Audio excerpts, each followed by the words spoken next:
Hello and welcome to the CX Files podcast. I'm your host, Mark Hillary. This week I've got two guests on the podcast. Steve Weston is the managing partner at SK Weston & Co. He's based in Washington, DC, and is one of the leading US contact center advisors with particular expertise in global locations. In short, he's advised many companies on where to locate their CX function, either offshore or through working with a partner. Peter Ryan is the founder and principal analyst at Ryan Strategic Advisory, based in Montreal, Canada. He's well known globally as one of the leading authorities on business process outsourcing and contact centers. I brought Steve and Peter together on this edition of the podcast because earlier this week I read Peter's blog about British Airways and Lufthansa cancelling flights to Egypt. There was no real reason cited except for security, so the reasons to the general public are actually still unclear. But also worrying because Egypt has a very fast-growing CX industry with several international players. I've personally been down there to Cairo and I've seen operations of companies such as Vodafone and Microsoft there. I wanted to speak with these two experts about the difference between perception and business reality. Peter and I have had some experience of this together when researching investment in locations such as Malta in the past. But at what point do negative news headlines prevent companies investing in a location? Okay, let's go straight to the discussion now. Okay, Peter, so I got in touch with you because I was reading your recent blog about British Airways and Lufthansa cancelling flights to Cairo due to security concerns in Egypt. And now the exact reason for the cancellations still seems to be a little bit unclear. But what's interesting is there's a real lack of response from the companies in Egypt and even the trade association representing contact centers and BPOs. You know, it all seems quite strange that there's such silence. So I've asked you and Steve to get together here just to have a sort of discussion about this, because it's not just Egypt that we see this with, is there? I know that there's a lot of countries we've worked on together where there's a big gap between the perception of risk and the genuine risk. But is there a real danger that by not appearing to respond to international news, countries like Egypt are just confirming this perception rather than the reality? Mark, thank you very much for the opportunity to talk a little bit about what was the basis for the blog that I published a couple of days ago, and that quite frankly has got a very interesting level of response on LinkedIn as well as other networks. Look, the reality is that I'm sure that the individuals who are part of the BPO ecosystem in Egypt are very frustrated by the fact that you've had two of the world's biggest airlines decide that they're going to cancel flights for some periods of time for, as you say, relatively vague reasons that are being couched in security. I know that when you're on the ground in Cairo, things are very smooth, that the BPO operations and the BPO industry seems to tick along very, very nicely with minimal disruption. And that's got to be a source of contention for organizations, whether they're in the trade association, the government, or the operators themselves. But the reality is this is a story that's not getting out to the prospective clients in Western Europe and North America and Australia and New Zealand. What the headlines are saying is very much a case of perception defining their reality. And I would hate to see a situation in which the BPO industry in Egypt takes some type of a hit because you've got organizations that are considering doing contact center work in Cairo or Alexandria or other parts of the country and decide that they're not going to on the basis of the fact that you've got Lufthansa and BA saying that there's security issues and they don't want to land there. Yeah, absolutely. I mean, Steve, taking that a bit further and looking at this Egypt example as a starter for the conversation, I mean, I know that you've got years of experience taking investors to many locations around the world. What are the sort of common misconceptions that executives often have when they're going somewhere? It's just that, Mark. It's the whole security issue. And I find that a lot of these countries and countries you would never expect seem to try to brush this under the carpet when it's real. Many of these countries, it's not an issue. For example, I live outside of Baltimore, and Baltimore here in the U.S., Baltimore City is the murder capital of the world. But you wouldn't know it if you lived here because it's one little pocketed area. and you stay away from it. I heard this from going to taking investors to Eastern European countries, even going down to Johannesburg for the first time. And those are the type of misconceptions. And it seems to me that governments would be better served if they hit this head on. And to me, the best way to hit it on is for the existing investors or BPOs that are in those countries to talk about their experience and to talk about the misconceptions, because people are going to expect the governments to, really talk up as much positive aspects as possible. But there's nothing more credible than an existing BPO that's already there to discredit this. And almost every country I've ever taken a group to, when we left for that country, they were scared for security reasons, and when we came back from those countries, they had no idea what people were talking about. Yeah, and I can certainly vouch for that as well. I mean, being based in Sao Paulo, I see people come here all the time, frightened to leave their hotel until I take them to the nearest bar. It's true. It's a very good example, and I mean, I would say, Steve, you and I a few years ago had the opportunity of going down to San Pedro Sula in Honduras to see the Altia Smart City Business Park, which was a phenomenal trip. But the number of warnings that you and I had received would, don't go there. It's the murder capital of the world. At the time, statistically, it was. But when we got down there, what was made very clear to us, as you say, by BPO operators who were in San Pedro Sula, was that yes, there is a lot of that activity that was happening, but it was getting under control. The authorities were dealing with it, and it was at a very, very small series of neighborhoods where business travelers like you and I or Mark would probably never visit. Exactly, and that's where the biggest misconception security occurs, especially if someone's not familiar with the country. Because I agree, I was shocked, pleasantly surprised when we got down to Honduras of, yes, they have issues, but nowhere near what was portrayed. And again, it's being portrayed because they're isolated areas. Every country, every city has them, which you're just going to avoid. But it doesn't mean you avoid the entire country. That's it. Mm-hmm. So, Peter, then, in your experience, what's the difference between the perceived risk, like these kind of media headlines we're seeing, and reality? How is this often confused? I mean, can you think of any other examples in addition to what you wrote this week about Egypt? I think Honduras is a great one where there was a lot of misconception. But to be fair, the BPO stakeholders, the ecosystem, whether it was the government, the business park providers, or the operators, were very clear about the fact that what you were reading in the headlines, either on the web or in newspapers or seeing on the TV, wasn't necessarily the reality of what was going on.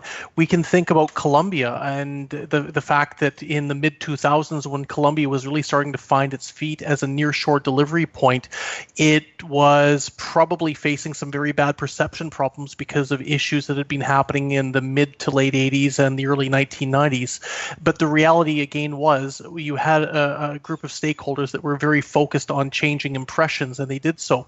I think we've all been down to South Africa, and we've all heard the headlines. We've all heard the concerns about what was going on perhaps a couple of decades ago, and still to some extent there are security risks. But the fact of the matter is there's been a steady improvement. There's been a lot of investment in terms of infrastructure, law enforcement, and poverty alleviation, which has done a lot in order to lessen the degree that people need to be worried about traveling. But the reality is every offshore location, in my opinion, is going to be facing some type of a challenge when it comes to the perception. One of the things that I think has been abundant, whether I've traveled in Asia Pacific, in Latin America, in the Caribbean, in Eastern Europe, or in any other jurisdiction that's looking to try and position itself, there's always going to be a degree of risk. And I think the extent to which that risk can be mitigated from a perception standpoint really speaks to the volume or the willingness on the part of the ecosystem when it comes to outsourcing in these locations to really try and get in front of the problem and confront it and bring the true facts out about what's happening on the ground, as opposed to letting the media and a few corporate decisions do that for them. And Exactly. so Steve, then, I mean, on that note, when you're taking executives to a location, what is it? What are the sort of attributes that you're looking for, and how does that differ from what the sort of attributes that the media often talks about? Sure. Frankly, it's well, there's multi levels of security. Obviously, the security situation, the crime situation, in prime areas where BPOs would be housed. There's also the whole data security, which is a whole nother issue. What areas do you avoid? What areas are good? Where the employment bases that are also safe to get your employees back and forth to work. Proximity also to hotels and the security around those hotels. I think about the first time I ever took people to Manila, and it was about 20 years ago. And this one gentleman, he insisted we come with an armored car. And not understanding, as Peter just said, you're going to have security issues in a lot of these countries, but they're mitigated. They're mitigated. Yeah, your cars get checked, your bags get checked before you go into a hotel. You're walking around public areas, and what kind of security is housed around there. Those are the things that we look for. Is those mitigation pieces that. That make it as safe as possible for our executives, for our employees over there, and for the overall state of the BPO industry. Yeah, absolutely. Well, I mean, Peter, I checked the ITIDA website, the organization representing BPO in Egypt, and there's absolutely no news or press release or anything mentioning the recent problem with the airlines. Do you think that this was really a missed opportunity to reassure investors and companies that are using BPO services in Egypt? Well, I certainly think more could have been done. And I think that, yes, it is a missed opportunity. If you go into any news site and you start searching around for the headlines as it relates to Egypt, this is the first thing that's coming up. You don't have a situation where two of the world's biggest air carriers decide that they're going to suspend flights into one of the largest cities in EMEA, and people aren't going to be starting to getting concerned about it. In my opinion, certainly ITIDA should be out in front of this as much as they possibly can, trying to allay fears of existing investors as well as potential ones that might be looking at coming into Egypt. And I'd say that this is even more important today, Mark, than it's been in a long time, given the fact that in the most recent research that I've conducted for my omnibus survey, where we looked at the opinions of a whole series of enterprise contact center decision makers in some of the most key demand markets. When we asked about offshore location favorability, out of over 40 countries, Egypt came in fourth. I would hate to see a scenario where a lack of action ends up costing Egypt perception or favorability amongst people that are driving investment decisions for outsourcers. Yeah, that's interesting, because I remember seeing your research launch earlier this year, and Egypt did look very good in that. Yeah. Yeah, and there's a lot of good reasons for it. They're doing everything right on the ground in so many different ways. The culture of customer experience delivery in Egypt is alive and well.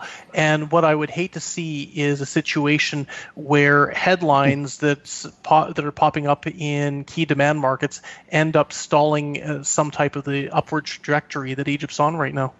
Yeah, and Mark, if I can jump in here too, now obviously this was very public, so there should be no reason that the officials in Egypt wouldn't know this is going to spark some concern. But you'd be surprised how many of these countries you get there without perceptions, or you talk to them before you bring a group down there, and they literally have no idea what you're talking about and not sure where that all started. And so some of these countries, believe it or not, tend to be a little isolated in what the rest of the world thinks about them. And again, getting in front of that, really understanding what some of their potential customer markets are going to be for BPO outsourcing and for investing. It's the best way to get ahead of it is understand what's being reported or outside of your country about your country.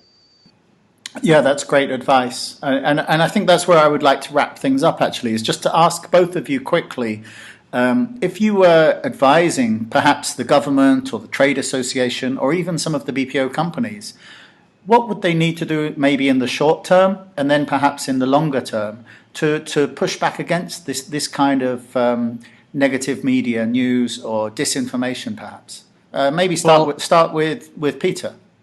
Sure. I was going to say, Mark, I think one of the first things I would do if I was involved in the outsourcing industry or if I was advising the industry from the governmental standpoint is I would be trying to let all interested parties, whether existing investors or potential ones, know that there's still significant accessibility in and out of the country. That yes, there's perhaps 2 airlines that have decided not that they're going to be bringing flights in for the foreseeable future, but there's also a lot of other airlines where you can get in and out where there's not going to be any disruption.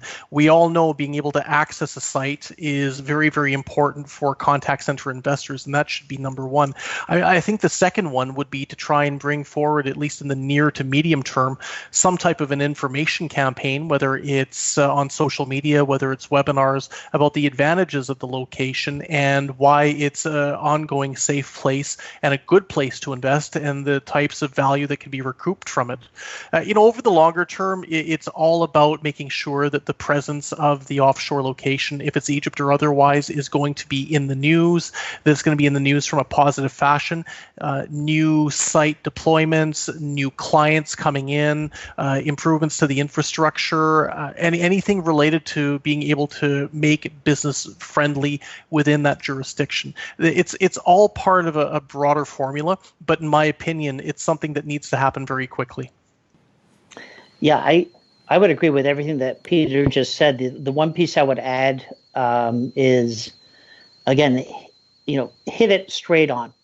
Don't ignore it, but give perception versus reality as to really what's going on, so it doesn't appear like you're trying to hide something. This is what's going on in our country. These are the areas that you need to be concerned about, and yet overall business, good shape. This is how we're getting around some of these issues, and then long term is sell, and get over presenting the perception versus reality, and using as many resources outside the government as possible to promote that.